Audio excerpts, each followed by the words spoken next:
remaja di Indonesia, berjumpa dengan saya Veronica Kristiani. Pada pembahasan kali ini kita akan membahas tentang bagaimana cara mengatasi perilaku menyakiti diri atau perilaku melukai diri, atau yang biasanya kita sebut self-harm. Kenapa saya tujuannya kali ini untuk remaja? Karena di beberapa pengalaman saya, di beberapa praktek konseling saya, beberapa remaja mengeluhkan bahwa kenapa mereka sering melakukan perilaku menyakiti diri. Nah, memang beberapa remaja mengalami kondisi seperti ini. Dan seperti kita ketahui bahwa fase remaja itu kan fase adanya perubahan dari kanak-kanak menuju dewasa. Ini adalah fase transisi, masa transisi. Di situ ada perubahan yang berkaitan dengan kognitif, kemudian sosial, emosi, fisik, dan sebagainya. Nah, namanya ada perubahan, pasti ada ketidaknyamanan. Disitulah perlu yang namanya menyesuaikan diri. Remaja-remaja perlu menyesuaikan diri. Kalau tidak bisa menyesuaikan diri dengan kondisi ini, kondisi perubahan ini, yang terjadi adalah banyak perilaku-perilaku negatif. Ada perasaan-perasaan yang gak nyaman, perasaan gak berdaya, perasaan gak berharga, perasaan gak dicintai, dan sejumlah perasaan lain. Dan itulah yang menyebabkan para remaja jadi berpikir, kalau saya aja gak dicintai, kalau saya aja gak punya sesuatu, gak berharga dan sebagainya, ngapain saya hidup? Maka muncullah perilaku-perilaku menyakiti diri tadi. Nah, perilaku menyakiti diri tadi biasanya yang sering dilakukan oleh remaja ditandai dengan misalnya menyakiti tangannya dengan menyayat, kemudian menyakiti kepalanya, membenturkan ke dinding dan sebagainya. Tetapi perilaku ini tidak boleh ditiru. Perilaku ini adalah perilaku yang negatif, yang sebetulnya perilaku ini sangat berbahaya, dan perilaku ini adalah satu bentuk di mana perilaku tidak mencintai diri sendiri. Nah, maka gimana sih kalau teman-teman memiliki perilaku ini? Ada beberapa tips yang bisa teman-teman lakukan agar teman-teman bisa mengatasi perilaku-perilaku yang tidak memberdayakan ini atau perilaku melukai diri ini. Tips yang pertama, pahami dan ekspresikan emosi yang dirasakan. Saya paham banget bahwa remaja itu penuh dengan gejolak emosi. Ada perasaan gak nyaman, perasaan kesepian, perasaan kesel, dan sebagainya. Nah, biasanya perasaan-perasaan itu dipicu dari adanya perilaku-perilaku yang ditunjukkan dari lingkungan, misalnya dari orang tua, teman, dan sebagainya. Nah, pasti kan punya perasaan yang gak nyaman. Itu dikenali aja, dipahami. Perasaan saya tuh saat ini apa? Misalnya ada perasaan sedih, perasaan kesel, perasaan gak nyaman, atau perasaan gak dicintai, atau perasaan lainnya. Nah, dikenali. Saya punya perasaan apa saat ini? Kalau saya memang rasanya gak nyaman dan rasanya sedih, ekspresikan aja dengan cara yang tepat. Misalnya mau nangis, boleh banget nangis. Ya, nangis boleh. Yang penting ekspresikan perasaan dengan cara yang tepat. Menangis, tapi jangan sampai menangis sambil melempar barang gitu kan. Nah, menangis boleh. Kemudian mau nulis-nulis perasaannya di buku diary juga boleh. Atau mau menyalurkan dengan gambar coret-coret juga boleh. Yang penting ekspresikan emosinya itu dengan cara yang tepat. Sebelum itu kenali dulu ya, pahami dulu apa emosi yang muncul, kemudian ekspresikan dengan cara yang tepat. Tips yang kedua, cintai dirimu. Karena perilaku-perilaku menyakiti diri akibat karena kita tidak mencintai diri kita. Cintai dirimu. Jadi gimana cara mencintai? Udah peluk aja dirinya. Katakan bahwa aku mencintaimu, aku menyayangimu. Kalau ada bagian-bagian yang dilukai, kalau perlu minta maaf pada bagian itu, sayangi bagian itu, cintai bagian itu, peluk aja diri. Kita nggak bisa mengharapkan orang mencintai kita, tapi kita sangat bertanggung jawab, kita sangat bisa mencintai diri kita. Dan orang yang paling bertanggung jawab, orang yang paling sangat bisa kita andalkan mencintai diri kita adalah diri kita.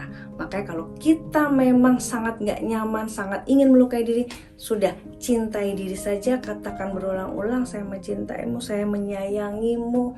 Katakan berulang-ulang sampai diri kita itu merasa nyaman, merasa tenang, dan merasa dicintai. Kemudian tips yang ketiga, buat daftar kelebihan dirimu, pengalaman-pengalaman yang membanggakan, pengalaman kebahagiaan, pengalaman keberhasilan. Nah, kenapa saya minta buat daftar? Karena kadangkala para remaja nggak menyadari bahwa dia punya kelebihannya. Saya pernah punya kasus, ada satu remaja yang dia mengatakan bahwa dia nggak punya pengalaman baik dalam hidupnya dia nggak punya kelebihan. Setelah saya telusuri, ternyata dia dari SD sampai SMA dia ranking 1. Ya ada sih pernah ranking 2-nya gitu kan, tapi setidaknya dia berprestasi juga di bidang-bidang lain, dia punya prestasi. Nah, setelah dia menuliskan list, baru dia menyadari bahwa dia ternyata punya prestasi, dia punya keberhasilan. Awalnya dia bilang, kan cuman ranking 1, dia bilang gitu. Dia nggak mengakui bahwa dia punya keberhasilan, dia nggak mengakui bahwa dia punya kelebihan. Dia bilang kan dia cuma ranking 1. Terus saya bilang, memang yang ranking 1 di kelas kamu banyak, kan hanya kamu sendiri. Berarti sebetulnya kamu punya kelebihan di kelasmu ini dibandingkan teman-temanmu pada waktu itu. Bukan artinya yang lain jelek, bukan, tapi setidaknya dia unggul di kelasnya pada saat itu. Nah, setelah tadi dia melis, dia melihat kembali, ternyata dia baru menyadari bahwa dia punya kelebihan yang banyak, dia punya pengalaman keberhasilan, dan baru dia mengakui bahwa dirinya memang pantas dibanggakan. Nah, pada saat dia merasakan bahwa dia punya kelebihan, dia merasa bangga. Nah, di situ boleh teman-teman boleh bayangin dirinya bangga karena punya sejumlah kelebihan, punya pengalaman keberhasilan. Dan ketika kita sudah bangga terhadap diri kita, kita syukuri bahwa Tuhan sudah memberikan begitu banyak kelebihan, pengalaman-pengalaman yang baik buat teman-teman, buat diri kita. Ya, dan tidak perlu membandingkan teman-teman dengan orang lain, dengan teman-temannya. Kadang-kala kita hanya melihat dari permukaan, oh dia lebih cantik, dia lebih pintar, dia lebih segalanya. Tapi kan kita nggak tahu apa yang terjadi. Kalau saya boleh cerita bahwa saya punya klien, dia sempurna banget, sudah cantik, pintar dan sebagainya, teman-temannya pada iri sama dia. Tapi ternyata dia mengeluhkan kepada saya, dia merasa bahwa hidupnya gak berharga, dia pengen menyakiti diri, dia pengen melukai diri, padahal teman-temannya pengen jadi kayak dia. Nah, jadi sebetulnya masalahnya itu bukan karena dia punya kelebihan atau kemampuan, masalahnya dia tidak menghargai dirinya sendiri. Makanya tips ini membuat daftar list, melihat kelebihan, melihat pengalaman keberhasilan bisa membantu teman-teman untuk bisa lebih bangga terhadap diri, lebih mencintai diri, lebih membuat bahwa diri teman-teman itu berharga. Dan kemudian tips yang keempat, kalau teman-teman tidak bisa melakukan hal di atas tadi dan merasa bahwa masih pengen melukai diri, segeralah mencari pertolongan pada ahlinya, pada profesional atau psikolog. Supaya apa? Supaya dibantu untuk tidak melukai dirinya lagi. Karena diri kita itu berharga. Tuhan sudah menciptakan diri kita penuh dengan kelebihan. Ya pasti bahwa manusia pasti ada kekurangannya juga, bahwa manusia pasti tidak sempurna. Ya gak apa-apa juga kalau kita gak sempurna, tapi pasti Tuhan sudah memberikan kelebihan dan kekurangannya secara selaras, secara tepat. Nah, kita tinggal gali aja kelebihan-kelebihan kita.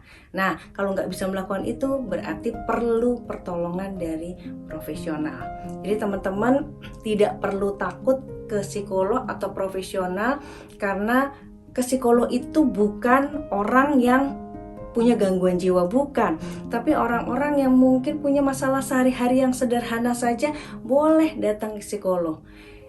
Dan tidak perlu takut dicap bahwa wah kamu punya gangguan jiwa, kamu punya penyakit berat dan sebagainya. Enggak ya. Jadi ke psikolog itu tujuannya adalah membantu teman-teman untuk berperilaku lebih baik, berperilaku lebih berdaya guna, dan supaya teman-teman bisa sehat secara mental dan bisa melalui fase remaja ini dengan lebih bahagia. Demikian teman-teman remaja, semoga materi ini, pembahasan kali ini mudah-mudahan bermanfaat buat para remaja dan dapat diaplikasikan di dalam kehidupan sehari-hari. Terima kasih dan sampai jumpa.